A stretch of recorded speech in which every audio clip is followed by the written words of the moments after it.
चार राज्यों की 5 विधानसभा सीटों पर उपचुनाव के नतीजे सामने आए। 5 सीटों पर 19 जून को हुई थी वोटिंग।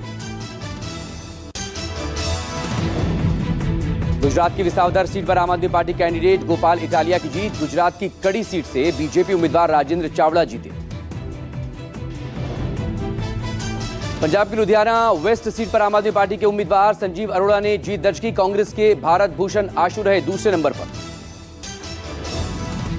केरल की नीलांबुर सीट पर कांग्रेस के नेतृत्व वाले यूनाइटेड डेमोक्रेटिक फ्रंट के कैंडिडेट आरिदान शौकत जीते। 11,077 वोटों से जीत दर्ज की। पश्चिम बंगाल की कालीगंज सीट पर टीएमसी उम्मीदवार जीत दर्ज उन्होंने की। टीएमसी में खुशी की लहर।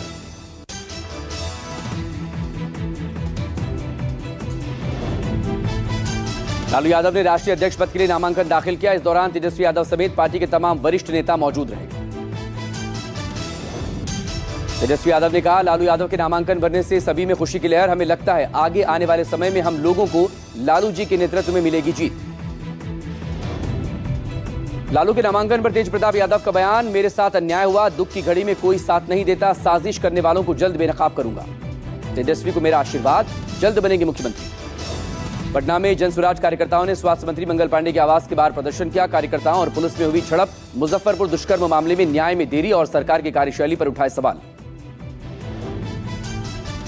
लखनऊ में जनता दर्शन के दौरान सीएम योगी ने एक छोटी बच्ची के स्कूल में एडमिशन करने की गुहार लगाई। बच्ची ने सीएम ने बच्ची के एडमिशन के निर्देश दिए। बच्ची के साथ मुस्कुराते नजर आए मुख्यमंत्री योगी आदित्यनाथ। समाजवादी पार्टी की बड़ी कार्रवाई, 3 विधायकों को पार्टी से निष्कासित किया। अभय सिंह, राकेश प्रताप सिंह, मनोज पांडे निकाले गए। राज्यसभा चुनाव के दौरान क्रॉस वोटिंग करने वाले तीनों विधायक पार्टी से बाहर किए गए। तीनों विधायकों पर पार्टी विरोधी गतिविधियों का आरोप।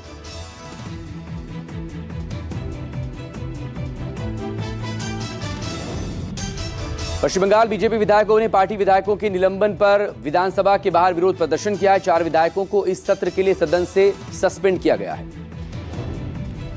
दिल्ली की मुख्यमंत्री रेखा गुप्ता से मौलाना आजाद मेडिकल कॉलेज के डॉक्टर और स्टूडेंट्स ने मुलाकात की है। अस्पताल में हॉस्टल, इंफ्रास्ट्रक्चर और टीचिंग की समस्या को लेकर अपनी परेशानियां शेयर की। रेखा गुप्ता ने कहा, पिछली पढ़ी लिखी सरकारों की कर्तव्य निष्ठा से मैं हैरान हूं। मौलाना आजाद जैसे प्रतिष्ठित कॉलेज और वहां पढ़ने वाले बच्चे परेशान हैं। पीएम मोदी की तरफ से ईरान के राष्ट्रपति से बातचीत करने पर यूपी के मंत्री ओम प्रकाश राजभर का बयान का, भारत हमेशा से शांति का पक्षधर रहा है और पक्षधर रहेगा। उसी बात को पीएम मोदी ने कहा। पीएम मोदी ने ईरान के राष्ट्रपति से बातचीत करने पर पवन खेड़ा कांग्रेस नेता ने प्रतिक्रिया दी। कहा, गजा के बाद इजराइल लगातार अलग अलग देशों पर बमबारी कर रहा है, लेकिन भारत चुप रहा। भारत की ये चुप्पी भारत को कमजोर बना रही है। बिहार के मुख्यमंत्री नीतीश कुमार ने दियारा इलाके को बड़ी सौगात दी। कच्ची दरगाह बिदुपुर 6 लेन पुल का शुभारंभ किया। बिदुपुर राघोपुर दियारा से पटना आने वालों को सहूलत होगी। राघोपुर दियारा के लिए आज ऐतिहासिक दिन। महज 5 मिनट में राघोपुर से पहुंचेंगे पटना। उद्घाटन समारोह में सम्राट चौधरी और विजय सिन्हा समेत कई नेता शामिल। कांग्रेस नेता सचिन पायलट के बयान पर छत्तीसगढ़ के डिप्टी सीएम विजय शर्मा का पलटवार। का, पायलट को चिंता करने की जरूरत नहीं, जो भी विषय होते हैं हम उसे फौरन ठीक करते हैं। मुंबई में लोकसभा अध्यक्ष ओम बिरला और महाराष्ट्र के सीएम फडणवीस ने अमृत महोत्सव के मौके पर भारतीय संसद की प्राक्कलन समिति की 75वीं वर्षगांठ में हिस्सा लिया। यूपी के वाराणसी में 24 जून क्षेत्रीय परिषद की बैठक। केंद्रीय गृह मंत्री अमित शाह यूपी, उत्तराखंड, मध्य प्रदेश और छत्तीसगढ़ के मुख्यमंत्रियों के साथ मंथन करेंगे। 2 दिन के वाराणसी दौरे पर आज शाम पहुंचेंगे शाह। बिहार के डिप्टी सीएम और बीजेपी नेता सम्राट चौधरी ने किया लालू प्रसाद यादव पर तीखा हमला। भ्रष्टाचार का प्रतीक बताते हुए लालू प्रसाद यादव को बिहार का गब्बर सिंह बताया। मुंबई के सपा विधायक अबू आजमी ने फिर विवादित बयान दिया। अबू आजमी ने कहा, वारकारी संप्रदाय के पालकी समारोह से सड़कें जाम होती है। हम मुस्लिमों के 10 मिनट सड़क पर नमाज अदा करने पर हाय तौबा मच जाती है। जम्मू कश्मीर के मुख्यमंत्री उमर अब्दुल्ला ने पहलगाम में पर्यटकों के दोबारा आने पर खुशी जाहिर की है। एक्स पर पोस्ट शेयर की। उमर अब्दुल्ला ने कहा, पर्यटकों के आने से पहलगाम के लोगों के चेहरे पर खुशी लौटी। कनिष्क बम विस्फोट की 40वीं वर्षगांठ। केंद्रीय मंत्री हरदीप सिंह पुरी ने आयरलैंड के कॉर्क में किस्ता स्मारक पर पुष्पांजलि अर्पित की। विमान में सवार सभी 329 यात्रियों की मौत हो गई थी। पहलगाम आतंकी हमले में गिरफ्तार परवेज अहमद जोथर और बशीर अहमद जोथर की जम्मू कश्मीर कोर्ट में पेशी। आतंकवादियों को पनाह देने के आरोप में एनआईए ने इनकी गिरफ्तारी की थी।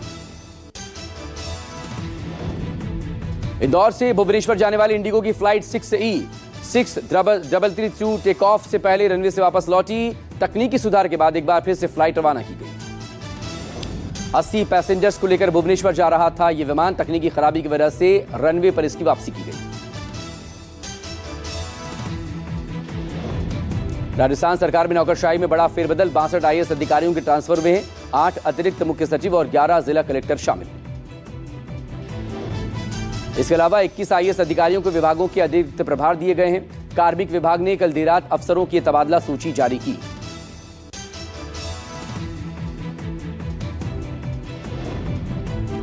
मुंबई के फिल्म सिटी में सीरियल अनुपमा के सेट पर आग लग गई। सेट पूरी तरह से जलकर खाक। सेट पर आग लगने से हड़कंप मच गया। कुछ कर्मचारी और क्रू मेंबर फ्लोर पर उस वक्त मौजूद थे। फायर ब्रिगेड ने वक्त रहते आग पर काबू पाया। महाराष्ट्र के सोलापुर में कार के तेज हॉर्न बजाने को लेकर 2 गुटों में झड़प हो गई। झड़प के बाद पत्थरबाजी भी हुई। दोनों गुटों के 7 लोग जख्मी। झड़प के दौरान मौके पर इकट्ठा हुए सैकड़ों लोग। पथराव के दौरान कई गाड़ियों को क्षति पहुंची। घायलों को फौरन अस्पताल में भर्ती करवाया। आगरा पुलिस ने तार चोर गैंग के 3 शातिर आरोपियों को गिरफ्तार किया है। किसानों के ट्यूबवेल से ये तार को चुरा लिया करते थे। बिजली केबल। आरोपियों से 2 सबमर्सिबल मोटर, 50 किलो कॉपर और सिल्वर तार समेत 2 तमंचे बरामद किए गए। झांसी के जौनपुर के शंभूगंज बाजार में दहेज न मिलने पर दूल्हे ने निकाह से इनकार कर दिया। दूल्हे ने दहेज में लग्जरी कार न मिलने पर फोन पर बारात लाने से इनकार किया। पुलिस ने दूल्हे समेत 5 नामजद और 4 अज्ञात के खिलाफ केस दर्ज किया है। दहेज प्रथा जैसी ही संगीन धाराओं में केस दर्ज।